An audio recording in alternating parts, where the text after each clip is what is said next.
परमेश्वर पितालाई विश्वास गर्नु र उहाँको आज्ञा पालन गरेर जीवन जिउनु यो बिल्कुलै फरक विषयहरू छ। आज धेरै मान्छेहरू के त येशू मसीहलाई विश्वास गर्छु भन्ने मान्छेहरू धेरै छ, परमेश्वर पितालाई विश्वास गर्छु भन्ने मान्छेहरू एकदमै धेरै छ, तर परमेश्वर पिताको आज्ञा पालन गर्ने मान्छेहरू एकदमै थोरै छ। र येशूले पनि प्रश्न भन्नुभएको छ, मेरा चेलाहरू त्यो हुन् जसले मेरो वचन सुन्छ र पालन गर्छ। यदि हामीले पालन गर्न सकेनौँ भने चाहिँ हामी साँच्चीकै परमेश्वरको असल सन्तान हुँदैनौँ। विश्वासद्वारा हामी धर्मी ठहरिन्छौँ, विश्वासद्वारा हामी परमेश्वरको सन्तान हुन्छौँ, विश्वासद्वारा हामीले उद्धार पाउँछौँ। तर त्यो विश्वास चाहिँ काममा देखिएन भने त्यो विश्वास मरेको हुन्छ भनेर याकुब 2 अध्यायले बताएको छ। यदि कसैले भन्छ मसँग विश्वास छ, म येशू मसीहलाई विश्वास गर्छु, म परमेश्वर पितालाई विश्वास गर्छु भन्छ, तर उसले परमेश्वर पिताको इच्छा अनुसार जीवन जिउँदैन, परमेश्वर पिता अथवा येशू मसीहले भनेको जस्तो काम गर्दैन भने त्यसले झुटो बोलेको हो, त्यसले विश्वास गरेको होइन,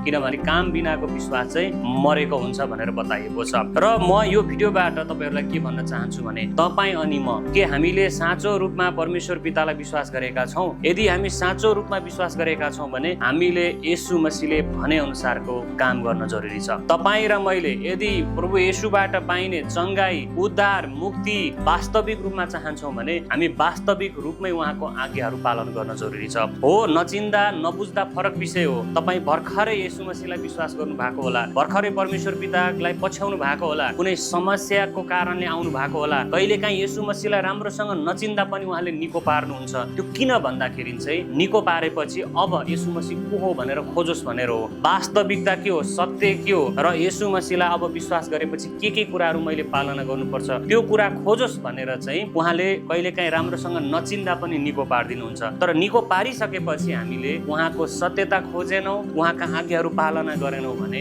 कतिचोटि हामीलाई पुरानो समस्या पनि बल्झिरहेको हुन्छ र कतिचोटि त हामीले पाउनु पर्ने मुख्य आशिष पनि गुमाइरहेका हुन्छौं। त्यो भएर म तपाईहरुलाई यो अनुरोध गर्न चाहन्छु, जो जति अहिले येशू मसीहलाई विश्वास गर्नु भएको छ, परमेश्वर पितामाथि विश्वास गर्नु भएको छ, हरेक कुरा परमेश्वर पिता नै हो भनेर लागि पर्नु भएको छ भने हामीले हरेकले परमेश्वर पिताको इच्छा के हो खोजौं। परमेश्वर पितालाई विश्वास गरेपछि के गर्न हुन्छ, के गर्न हुन्न भन्ने कुरा खोजौं। यदि तपाईलाई यो बारेमा बुझ्न मन छ भने तपाईले हामीलाई मेसेज गर्न सक्नुहुन्छ। हामी तपाईलाई समय दिन तयार छौं। परमेश्वर पिताको बारेमा, येशू मसीहको आज्ञाको बारेमा हामी सिकाउनलाई एकदमै तयार छौं। हामीलाई मेसेज गर्नुहोस्।